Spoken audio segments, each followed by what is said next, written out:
Your fantasy football drafts are probably a few weeks away, and you're going to want to avoid these landmines of players because if you draft them, they're going to disappoint you this season and you're going to end up losing. Joe, let's get right to it. Hike! All right, so the first player I am out on this year and avoiding at all costs if I can here is going to be running back Jonathan Taylor. His current ADP sitting at 19, and he's the RB8. The reason I'm out on Jonathan Taylor this year is one, with the offseason drama that he's had, he requested a trade over the contract issues. Then the owner comes out and says he's going to possibly, put him on the NFI list and where he wouldn't get paid. So with all that drama, he hasn't really been in camp, along with, recovering from a few different injuries here. That's most of the reasons I'm out. But then also, we just learned today, Anthony Richardson for sure is going to be the starting quarterback week 1, coming out and starting as a rookie. And he's a mobile, athletic running quarterback. And historically, the mobile running quarterbacks lower the ceiling for running backs. And that's definitely a concern that I have. Jonathan Taylor relied a lot on the volume rushing, and then he's had guys like Matt Ryan in the past, just kind of dumping the ball off to him. I don't think those same dump offs are going to happen in the receiving game, due to that athletic ability that Richardson has. And believe it or not, only one running back has finished in the top 12 with a rookie quarterback that starts week 1 over the last decade. So it's not a matter of, I'm not questioning Jonathan Taylor's talent. Of course, he's a very talented back, still has the ability, to break off the big runs to get 100 yards. But it's just, where you currently have to draft him, and Richardson being that mobile quarterback and playing as a rookie, I'm out on him. Joe, that was a gold nugget right there. Not one in the last decade. That's a good one for those who are listening. But I'm with you 100%. I'm avoiding Jonathan Taylor at all costs as well. It's going to take him a while to get into football shape. I understand that he will be a free agent next year, so he's going to want to get his money. But I just don't see the usage. Like you said, with Anthony Richardson as a quarterback, he can make plays. Matt Ryan couldn't. He was a statue in there. So Anthony Richardson is a dynamic player, and he's going to have to rely on his legs, I think, early on in his career. So as a result, he could vulture a lot of touchdowns from Jonathan Taylor. And I'm not sure that Shane Steichen is even going to commit to him as far as running the offense through him. So I'm with you. Amongst several reasons, I'm not buying the dip. Yeah, plus not to mention, since he really hasn't been at camp, he's really given the Colts an opportunity to look at guys like Evan Hall, who's kind of emerging in camp and looked pretty good in the first preseason game as well. So definitely something to consider, even if Jonathan Taylor is playing with the Colts, does he get that same workload even? So my first bust, I'm telling you to avoid, and this is a hot one, and I'm going to get some tomatoes thrown my way, but I don't care. I'm advising you now so you don't make the mistake. But my first bust is Breece Hall, ADP 34, running back 13 for the New York Jets. Boo. Breece Hall, don't listen to the boo. Breece Hall is coming off an ACL injury. It appears to be ready for week 1, supposedly, as far as Robert Saleh, the head coach, says. Dalvin Cook recently signed with the New York Jets for a 1-year deal for $7 million in base money. That's not chump change. That is a decent amount of money, plus incentives to get him up at $9 million. In this running back market, that's the money speaks for itself. Money talks, and that means that if they're going to spend that much money on Dalvin Cook, they have intentions on using him. In Breece Hall's rookie year, he had 80 attempts for 463 rushing yards, 33 targets, 19 receptions, 218 receiving yards, and 5 total touchdowns. One stat I thought was kind of interesting about Breece Hall is that last year he had the highest yards before contact per attempt, which is at 4.2 yards. So that could be just because he has this blazing speed, or he just had gaping holes to run through. As he's recovering from his injury, I don't think it's going to be as smooth. Adrian Peterson really has been the only running back that I can remember in recent memory that had a phenomenal season after tearing their ACL. I project Brees Hall to play 12 games this year for 116 attempts, 658 rushing yards, 40 targets for 21 receptions, 239 yards, and 1 touchdown. To me, there are other running backs behind him that I would much rather have in Jahmyr Gibbs and Joe Mixon. So to me, I'm fading Brees Hall at all costs, especially for where he's being drafted. Yeah, I don't disagree with you. I think if that value starts to fall, I'd be more in on Brees Hall. But he is a player that I think you should monitor during the season, because I think in the second half of the year, he could be a league winner for you. I think by the second half of the year, he should be more of himself. I think the Jets are going to let Dalvin Cook, take more of the workload the first half of the season. And then I think as we see Brees Hall, emerge in the second half, he could be good, but we'll see. I did learn something over the Expo I thought was interesting. They say year 2 is the year for these players that are coming off of the ACL. So it'll be interesting to see how he does this year. But more importantly, look to year 2 for Brees Hall and these other players coming back from the ACLs. Yeah, and that's where I'm at. I think he was an explosive player. We saw kind of a sneak peek of that, especially against your Broncos, Joe. But when it comes down to it, I think that explosiveness it's not gonna be there initially. They're gonna rely on Dalvin Cook. And you're right, maybe he might be a little more relevant. But my running back strategy as a whole, I tend to focus a little bit more on volume than I do explosion. So that is one factor. But the other factor is where he's getting drafted. That's the problem, right? The reason, if you draft him that high, he has to be a RB1, RB2. And to me, I don't think you're going to get it. And so I think it's a reach. Yeah, I definitely don't disagree. I mean, at this point, I would rather have, Jahmyr Gibbs and Joe Mixon. Those guys are going to get the volume. Joe Mixon necessarily doesn't have the big playability, anymore. But like you said, the volume is still going to be there. So I definitely agree there.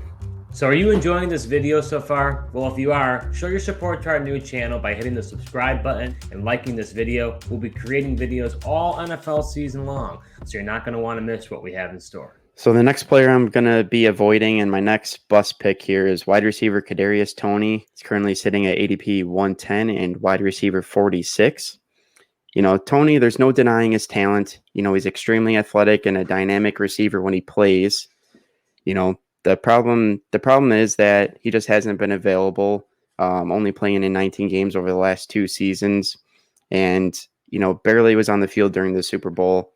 He had 20 total routes run and played 11 total snaps in the Super Bowl. And now he's already dealing with a camp injury as well. I think he's got a potential. This wide receiver room is all kind of scrambled for the Kansas City Chiefs. I'm most likely to just stay away from it. In his first 2 years in the league, his target share has been 25.8%. But even given so, just that just goes to show you that he's targeted when he's out there, but he just hasn't been out there enough. And now he's already missing valuable time in camp, lacking the opportunity to play with Patrick Mahomes. I know that was a big argument that people were saying for why he didn't play a lot in the Super Bowl, was just he got traded late in the season, didn't have the rapport with Patrick Mahomes. Well, here it is now. He's missing the training camp time because of another injury. So we'll see what his utilization is like. I think he's just kind of a gadget player, more so a dependable player you can have in your lineup right now. And if I was to take a shot on anyone in this Kansas City receiver room, it would be Sky Moore. Very interesting. Yeah, I could see where you're coming from with that. I actually view Toney more as a sleeper than I do a bust because of, at this point, he's wide receiver 46, right? If he was wide receiver 25, or something like that, then I could say, okay, he's a bust. But at this point, he's more of a dart throw than anything else. But I understand from your standpoint if you're just saying, look, I'm completely avoiding him, because you could be very right. If he can't stay healthy, and what's your favorite saying? The best ability is availability, right? Correct. So if he's not available, then you're wasting that pick. So taking a guy like Sky Moore, who I tend to agree with you, he's a guy who has recently risen up as far as in my view of how good he's going to be.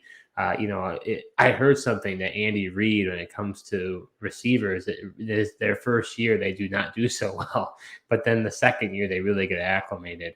I want to even say, I don't know this for sure, but off the top of my head, I want to say that also happened to Jeremy Maclin too, back when he was an Eagles rookie with Philadelphia Eagles and Andy Reid was the coach. I don't know that for certain, but I feel like that's true. So I hear you there, and I wouldn't blame you from just saying I'm just going to avoid him at all costs and focus elsewhere. So my second bust, he's a bust I've been talking about for quite some time, is running back Travis Etienne, ADP 30 and running back 12. Travis Etienne missed his rookie season due to a foot injury, and in 17 games in 2022, he had 220 attempts, 1,125 rushing yards, 45 targets, 35 receptions, 316 receiving yards, and 5 total touchdowns.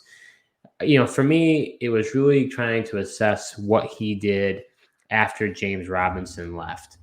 When he was a healthy scratch, he was traded to the Jets. ETN, if you look at his usage numbers, he was 7th in total snaps, right? He was 11th in rushing attempts amongst running backs.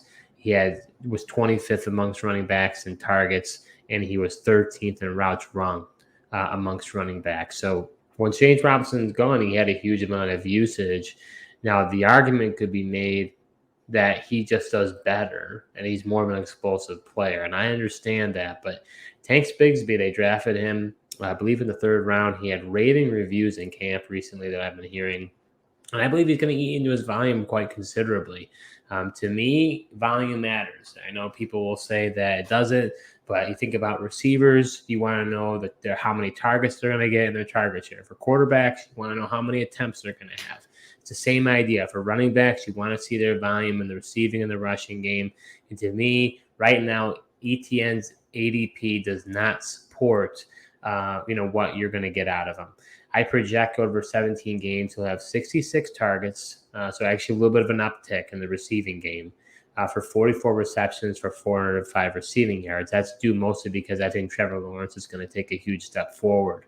But then I have him having 160 rushing attempts for 752 rushing yards and 5 total touchdowns.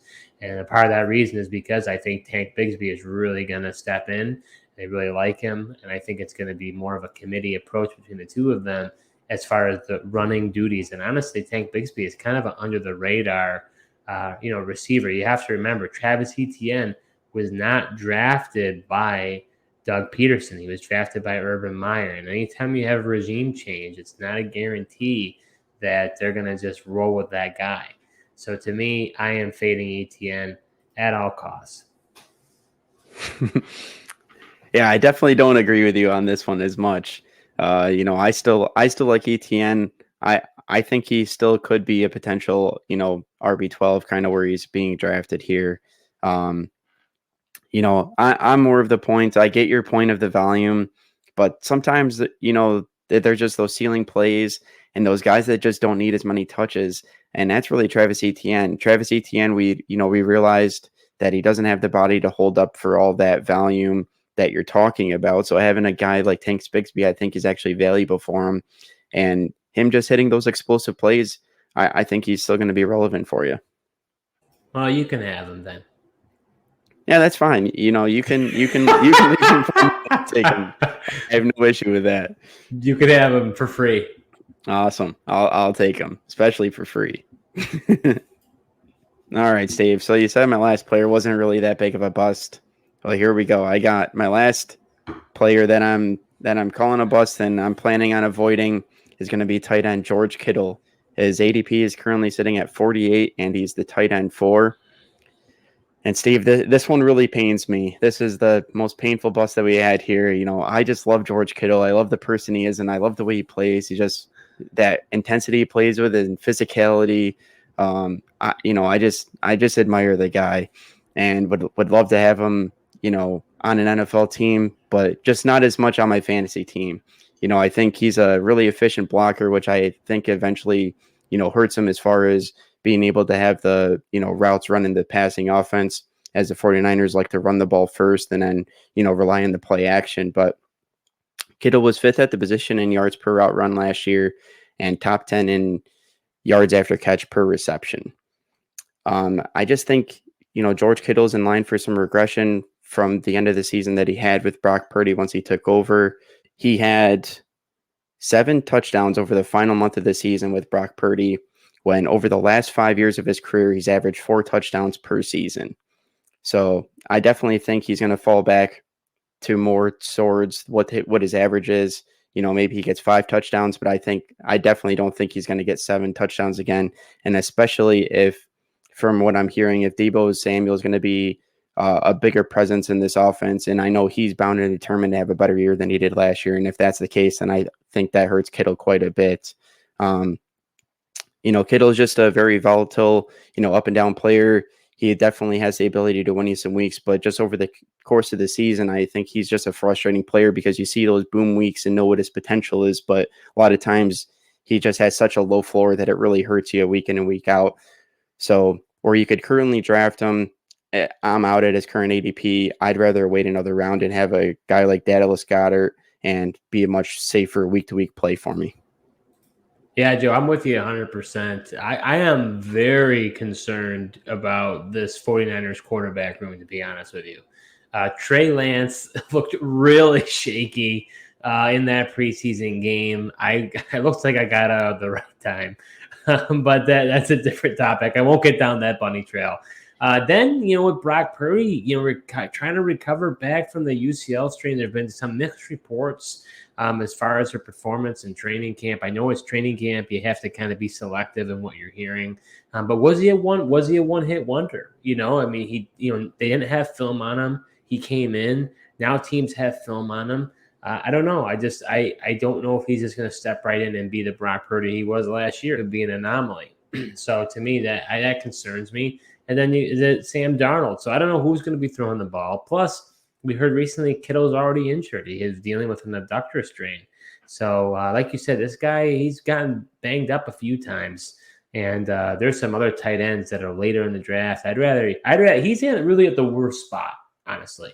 Because I'd rather, if you're going to go for a tight end, spend up, get a guy like Kelsey, get a guy like Andrews. Or if you're going to punt, there's some really interesting guys we've talked about, like Dalton Kincaid, Greg Dulcich, Chigoziem Okonkwo, right? Like later in that 10-11 round range that I think are really, really great. So why spend that? That's just a horrible spot. I just don't like where Kittle's going. Yeah, I completely agree. I mean, if you're going to spend a 4th round pick on a tight end, he's got to hit and he's got to be, a top player. And really you want a consistent player there. He's just too boomer bust. And at the 4th round, it's way too expensive. So the last player I'm going to avoid, and I feel very strongly you should just avoid this guy. Don't even listen to all the people out there because there's a bunch of chatter around this guy. But it's Tony Pollard, ADP 18 and running back 7. Tony Pollard has never had more than 200 attempts in his entire career, and I do not think it will change this year. He suffered a fractured fibula to finish the season, the divisional round, the playoffs, and I understand that he is doing well in his rehab. But as a result, I don't expect him to just all of a sudden get 15, 20 carries a game or a bunch of usage. I think the danger is that people are saying, well, Ezekiel Elliott's gone, so of course he's going to assume all that volume. I don't believe that's the case. Elliott had 21 targets, 17 receptions, and 92 receiving yards. So he basically was no factor in the receiving game. But in the rushing end, he had 231 rushing attempts, 876 rushing yards, and 12 touchdowns. To me, I think it's fool's gold to think that he's just going to assume, Zeke's stats. They're two very different style of running backs. I think Pollard is meant to be a change of pace back, someone to spell the offense. He's an explosive runner. He's not a bell cow runner. And in the 16 games he had last year, he had 54 targets for 39 receptions, 371 receiving yards, 193 rushing attempts, 1,007 rushing yards, and 12 total touchdowns. I think that, in my opinion, Joe, I think he's up for regression. I don't think he's going to get nearly as many touchdowns in that offense. So then, as far as my projection goes for him, I have him playing in 15 games, having 57 targets for 44 receptions and 400 receiving yards. So a little bit of uptick in the receiving game. But then in the rushing game, I just have him staying around the same, 189 rushing attempts, 926 rushing yards, and then 6 total touchdowns. I see that regression in the touchdowns happening significantly. And if that's the case, if you're drafting him that high, he'll end up being a reach. He's not going to be a value. So I'm not saying that he's going to be a horrible player. I think he can be good. It's just that people are hyping him up so much, he's just going to inherit Ezekiel Elliott's work. And even there's been reports out there that say that they aren't going to use him like that. They're going to use him sparingly. You've already seen Deuce Vaughn. Jerry Jones, man, you never know what he's going to do, man. He could get enamored by like, oh, look at this short running back doing all these things. It's like the second coming of Darren Sproles. I just don't trust that they're going to give him all this workload. And honestly, if they do, I think he could get injured. So honestly, you probably don't want him to get all that volume if you really own him. I think what his role was last year was his ceiling. And if people think he's going to do even better, they're going to be mistaken because his ceiling was last year. Yeah, I think that's why he's considered a bust, right? Is where people are drafting him for his ceiling last year. It'll be interesting to see if he'll be able to kind of reach those same ceiling numbers. It's going to be pretty tough for him. I definitely agree that he's not going to just come in here and get the Ezekiel Elliott type workload. And honestly, I wouldn't be surprised if the Dallas Cowboys, now that Ezekiel Elliott's off the market and Dalvin Cook as well, wouldn't be surprised if, they bring in somebody like Leonard Fournette to kind of for that Ezekiel Elliott role and let Pollard be that explosive player. And then who knows? I mean, they might even use Deuce Vaughn, using Deuce Vaughn on those third down plays, like a true Darren Sproles-like player that he definitely can be. So yeah, I mean, I'm not as out on you. I think this, your two busts are interesting because it shows that how much you just like the volume and not so much the explosive, ceiling plays at the running back position. But I definitely agree that if you're drafting him that highly, expecting a high ceiling from last year, you definitely could be in for some disappointment if you're going in with that thinking. Yeah, I think my logic is that I would rather have Jahmyr Gibbs or Joe Mixon later, right? I think that they possibly could do just as well as those other guys. They're assured way more volume than those other guys. And so to me, even if they are less explosive, I get them a little bit later and I still do a lot better. Or, in my opinion, instead of spending up so high on those guys, take a shot. Take a guy like Miles Sanders. Take a guy like Rachaad White, even in those later rounds, who really have no competition behind them. And maybe they aren't as explosive, but again, with the volume that they're going to get, I think it's possible that they could do just as well based on they're just going to have more cracks at it. And because they'll have more cracks at it, they could have a similar opportunity. So I'd rather draft those guys later than spending those reaches on those ETNs of the world or I didn't mention Kenneth Walker, but Kenneth Walkers of the world, or even a guy like Tony Pollard. Yeah, I get that, but Joe Mixon's efficiency was just so bad last year, and it didn't matter that he got the volume that he did get. His efficiency so bad where Pollard and guys like ETN, these guys are so explosive that they don't need as many touches in the volume, and they can quickly get those right off those huge chunk plays and get you points in bunches. And then, if they find the end zone, that's icing. That's a cherry on top of the sundae. Well, hopefully you're not lactose intolerant because those Sundays might not come out so good. Those are our busts for the 2023 season. In our next video, we're going to be talking about our My Guys. You're not going to want to miss it. Thank you so much for watching, and until next time.